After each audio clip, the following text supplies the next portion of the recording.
The dark illusion of democracy. Plato warned us about this 2,000 years ago. What if your vote was never yours?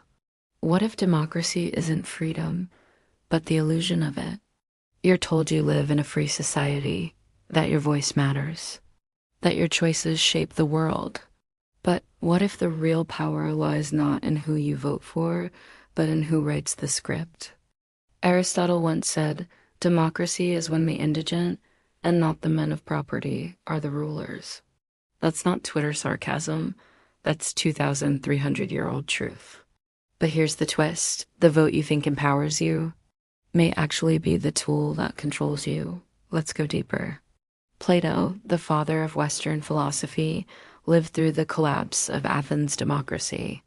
But he didn't celebrate democracy. He dissected it, and then he buried a warning, a terrifying truth most people still refuse to hear, because it doesn't just challenge your politics. It challenges your entire identity as a freethinker. Plato feared what happens when liberty becomes lawless, when truth becomes performance, when reason gets murdered by a smiling crowd, because that's exactly what happened. Socrates, a man of logic and uncomfortable truths, was executed, not by a tyrant, but by the people. The mob got a microphone and used it to silence wisdom. Plato realized something chilling. When everyone has equal power but not equal wisdom, the wisest are silenced and the loudest win. He called it tyranny disguised as freedom. And we still call it democracy. You think you choose your leaders? Or are you just choosing between two carefully packaged masks designed by the same machine? Are you truly voting?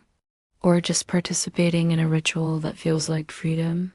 Because when emotion replaces logic, when feelings become law, when charisma beats competence, we no longer elect leaders, we elect performers.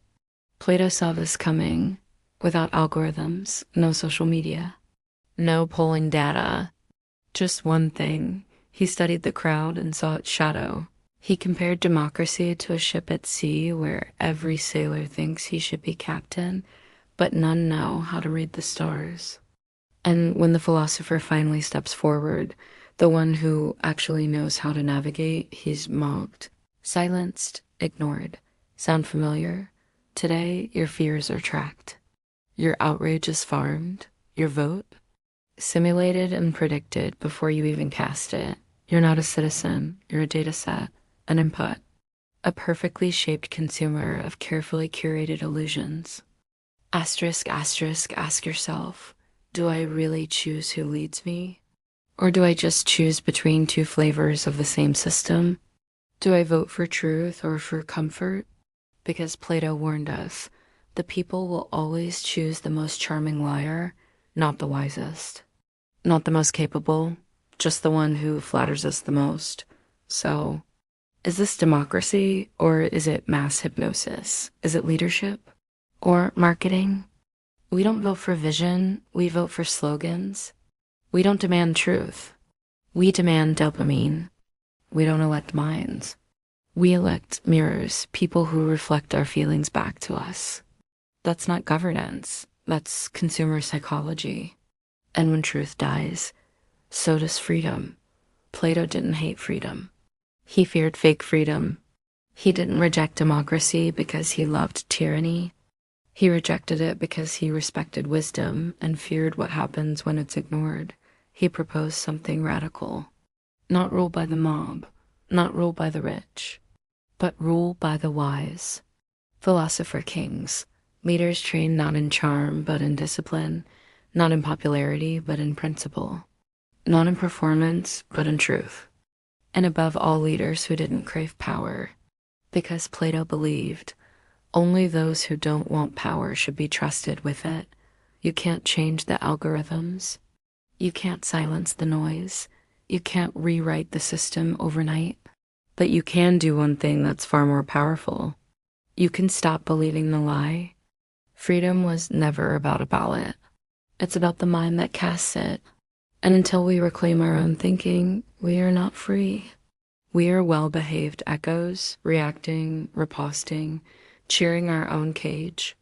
So ask yourself, do I think clearly or do I just feel good? Do I choose wisely or do I just choose the most comforting illusion? Do I value truth more than belonging?